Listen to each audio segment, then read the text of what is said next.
Everybody ready? So good afternoon. I appreciate everyone coming out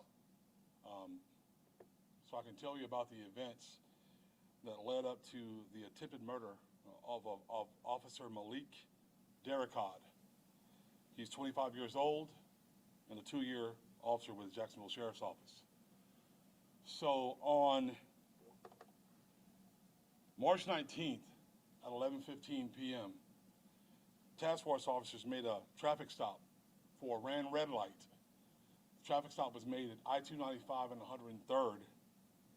During that traffic stop, they approached the driver, they spoke with him, they got his driver's license, and they began just a side of the road investigation.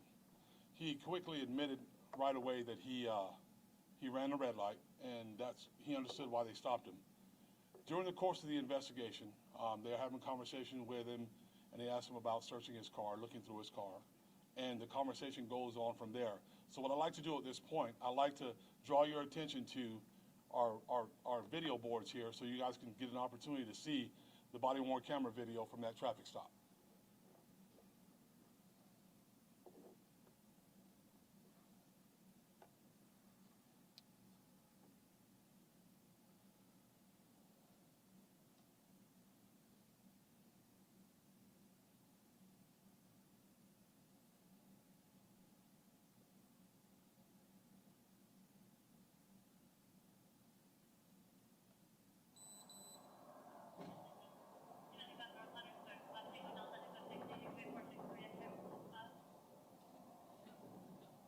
Car off.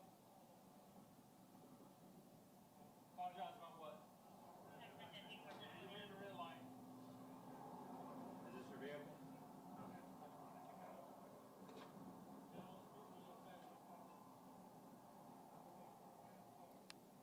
Yeah.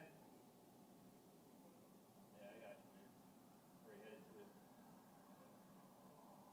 Girl Town? Where's that at?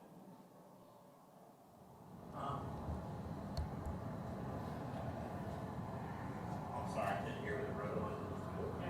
Cass? Okay. Yes, sir. Alright. Do you have your registration with you? You mind getting that for me?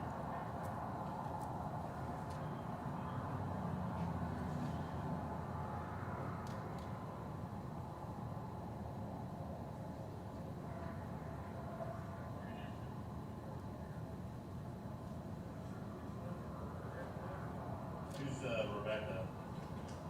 Okay. Alright. Yeah, the registration you said. Send it to the next.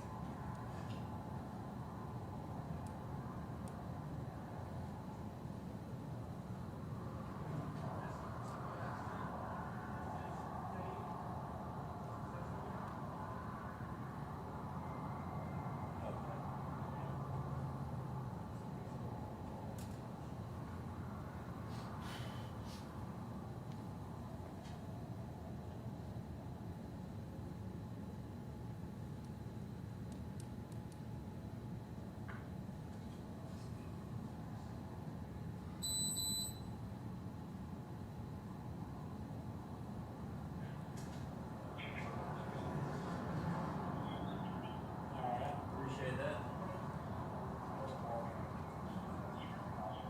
Any firearms or hard narcotics in the vehicle or anything like that? Okay. We're with a task force, that's what we're out here looking for, man. There's people with hard narcotics, stuff that's killing people, and illegally carry firearms. Yeah, I got you, man. That's good, you know. But that's what we're out here looking for. People that you say you don't have anything like that in the vehicle, you might be taking a quick check and it'll be time away. Do what?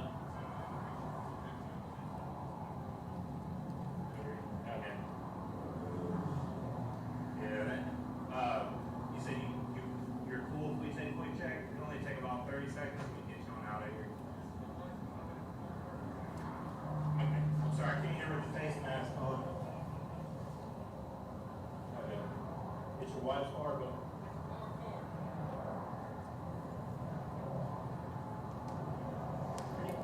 You able to just step out and talk to us? Because I can't hear you over there with the face mask. What were you saying now?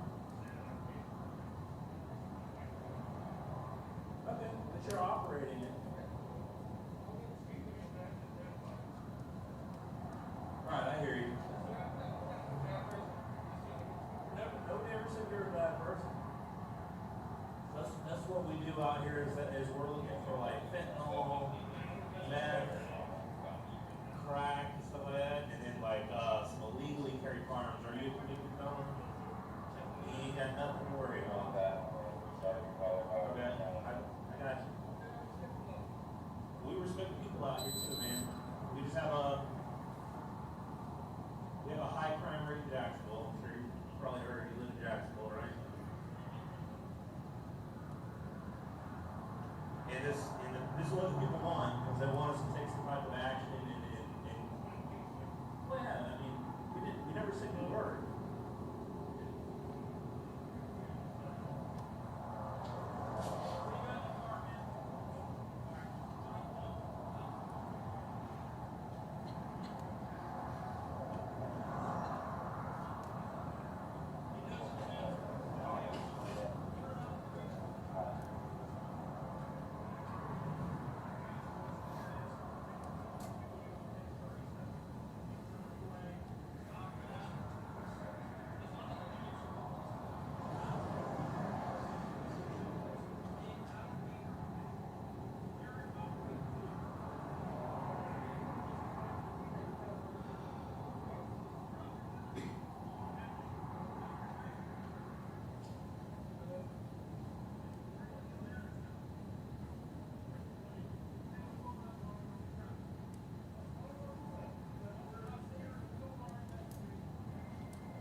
You got your name, you're gonna get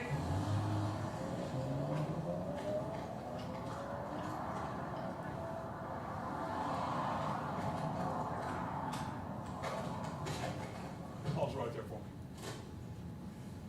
So if you look, just as a point of clarification, if you look at the top left of the screen, you'll see 3/20 of 2023. It was actually 3/19 of 2023. That reads what we call Zulu time or universal time, and it's 4 to 5 hours ahead. Because of we spring forward or daylight savings time, it's 4 hours ahead. So that was about 11:23 p.m. on 3/19 of 2023. So I wanted to make sure you guys understood what that meant. Axon does that with their cameras because they're used pretty much everywhere. So as you can see, the subject, Mr. Tylico Maduro, he's a black male, 32 years old. He fled the scene. Officers did not give chase because it was merely a traffic violation at that point. We want to make sure that when we conduct a vehicle chase, it's for a violent felony that's been committed or something else that we have knowledge of. They did not give chase. Rather, they kept his name, and they went on their days off. After they returned from their days off, which was this morning, they began a follow-up investigation to try to identify and find the home of this individual, Mr. Maduro, which they did do. So at about 4:30 this morning, they went to 6800 Ridgeview Avenue, where they knocked on the door several times. Were not able to make contact with him. They did hear a female inside the house, but once they heard her that one time, they did not hear her anymore. At one point, they made contact with his mother, actually got her to the scene. She walked up to the front door with the officers. She unlocked the front door. The officers did not make entry. And I'll tell you, once they got up to the front door and she opened that door, I'll move on to another video that I want you to see and show you what happened once that door was opened.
X-ray 461 is down.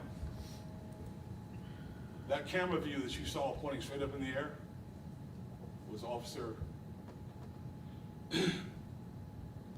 body cam, pointing straight up in the air after he was shot. He did not move from that point. He is currently in the hospital fighting for his life.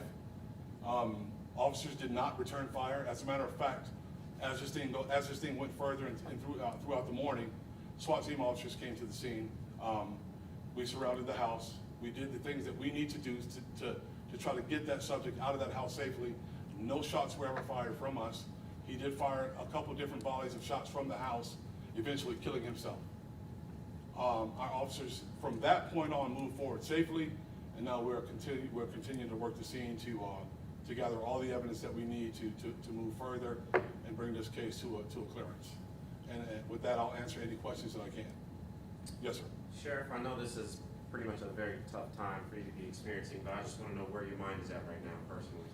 Well, so I went to the hospital first. My first stop this morning was the undersheriff and I went to the hospital to visit the officer and his wife, and it's difficult seeing him lying there and immobile, and it's hard. But when it comes to what we have to do as police officers, we understand that the possibilities. We don't join to get shot. We don't join to get in shootings. We don't even join the sheriff's office to kill people. We join the sheriff's office because we love our community. We want to take care of those in it. Unfortunately, this is the result that happens sometimes. Now we are in prayer for our officer, and we hope he makes a full recovery.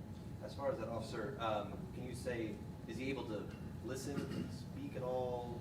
When I was there this morning, he was in a lot of pain, and he was saying things, but you know, the way it was explained to us, as much as they could share, you know, it's difficult for doctors because they have the Hippocratic Oath. As much as they could share is that he was still in a really tenuous situation, and like I said, we're just hoping he makes a full recovery.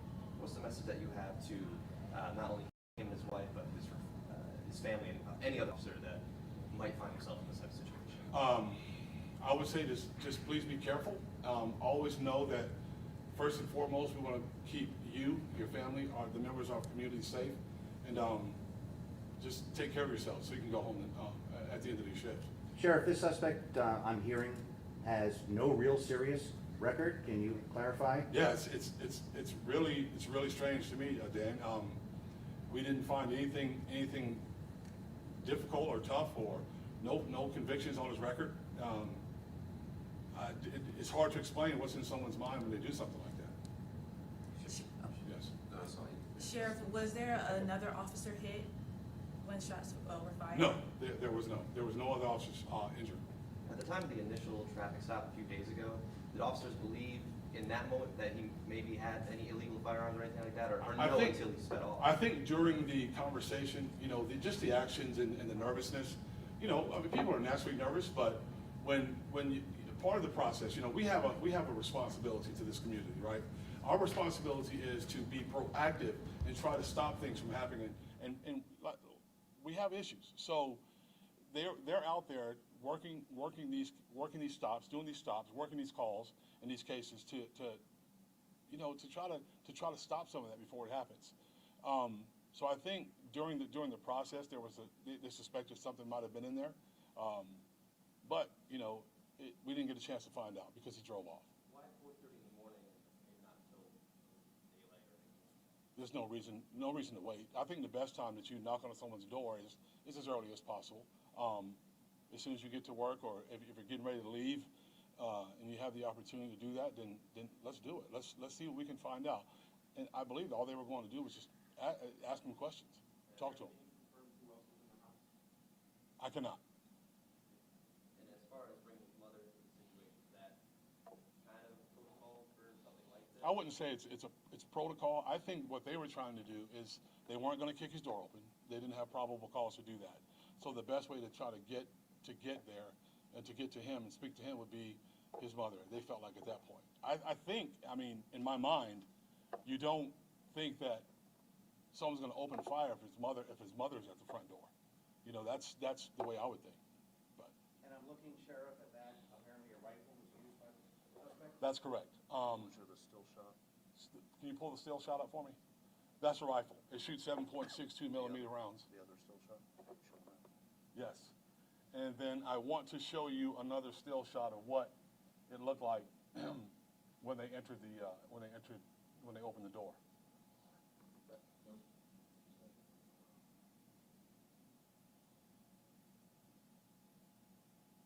If you look into the background right there, that's what they saw when they opened that front door. He was waiting for them. Sheriff, it sounds like that's the kind of thing that they were looking for, right? Because you was looking for last week.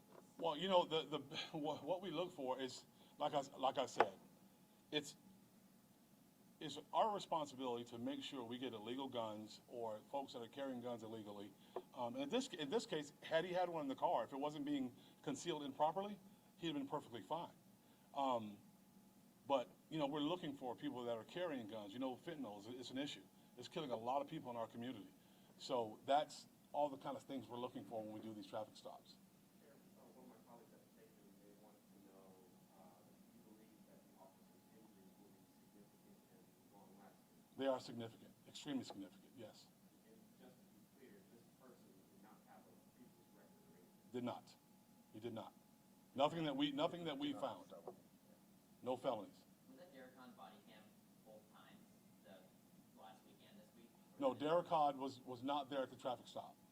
He was there this morning with his partners, but not at the traffic stop. And can we go back to that rifle shot? Sure.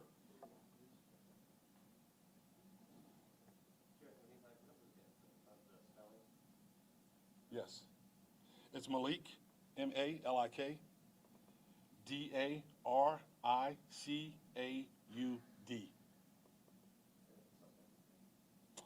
Yes. T-Y-L-I-K-O, Maduro, M-A-D-U-R-O.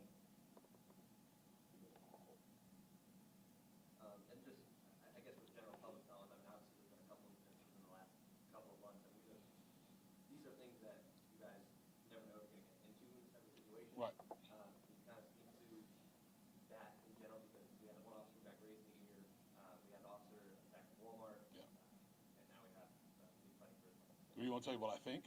What I think is there's an environment that exists today that encourages people to fight the police. And that should not be the case. And I see this happening more and more around the country, and it's happening here since I've been sheriff twice. I've only been sheriff since November 20th. And it's very rare that you have officers shot in that short a time frame. We have to change that. We're working towards changing that. And we're working hard to show our community that, one, we care about them, but two, we don't tolerate you shooting at our police officers. So if that's something that you think you can do and get away with it, you're not. You're just not. Sheriff, how are you absorbing all this? Because this is a lot to take in. Well, I have these fine people standing next to me, and the reason they're here is because I want to show you the people that have been here since the very beginning of this investigation. These are our staff members, and this is very serious. So I want the minds that we put in place to help go through this process and think these things through. You know, any man that says he's an island unto himself is completely wrong. I'm not. That's why these people are here, to help us look at these things and get through these things, and that's why they're here. And that's where I am. I'm disappointed that this happened. I'm worried about our police officer. I'm angry at people that decide they want to shoot at police officers. If they'll shoot at a police officer, they'll shoot anyone. The officer who was shot, y'all know best. What's he like? Who is he to y'all? Well, I mean, he's been here for 2 years, so we don't know him. I mean, there's over 3,000 employees at JSO. We don't know him, but we do know him to be a fine young police officer from everything that we've been told. And I don't know if his career is going to ever be the same. If there will be a career from here on, I mean, we can only pray that there will be. What happens next in the investigation in terms of all this insurance suspects dead, obviously just the fight? We will continue to work the crime scene. You know, these crime scenes are very detailed, very long. It's very important to collect all the evidence that we can, because there's a public that wants to know. That's why I wanted to do this morning or this afternoon the way that we did it. I wanted the public to be able to see what led up to it, what happened a week ago, and what happened this morning as a result of that. It's very important to be as transparent as possible. I told people from the very beginning that was my goal, to be as transparent as possible. and let people see into the sheriff's office and what goes on. So that's what we're going to do.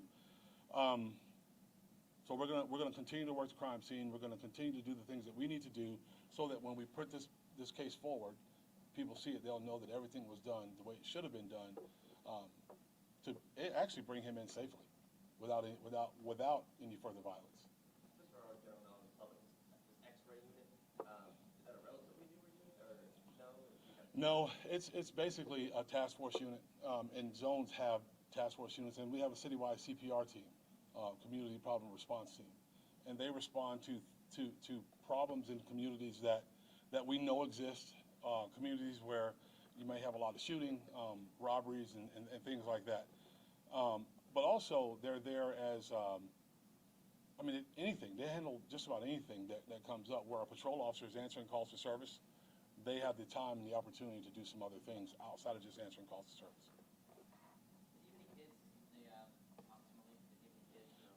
I'm understanding he has one child, but we'll confirm that with you later on. Was he shot just the one time? Where was the shot? I don't know if you can reveal that. I don't want to reveal where it was, but yes, it was one shot, but it was a potentially fatal shot. If you focus on the video, you would see that he fell immediately. There was 3 rounds fired. He fell immediately and did not move from that point. And another round or 2 was fired later on, and then when the SWAT team got there, he was firing more rounds out the back of the house. What was the warrant that they were executing? Was it for fleeing or evading arrest? No, they didn't have a warrant. That's why they didn't go in the house. They went to knock on the door. That's it. Have a conversation. You know, there's nothing in the law books that says we can't have a conversation. Actually, if you're doing it right, you should be having conversations, and that's what they were going to do. Maybe to talk to him about what happened a week prior. You know, get his mindset, see where he was. But that's why there were no guns drawn. You know, one officer had his taser out. That was so that just in case he needed to use, if there was something that came up where you know he had to use the taser, he would. But no one had guns drawn because they weren't going to kick the door in. They weren't going to force entry because they didn't have a warrant. Where is the suspect's mother now? Is there any role with her anymore? Or did she talk to you guys? She talked to us. She cooperated with us. Yes. She's not in any danger or any trouble.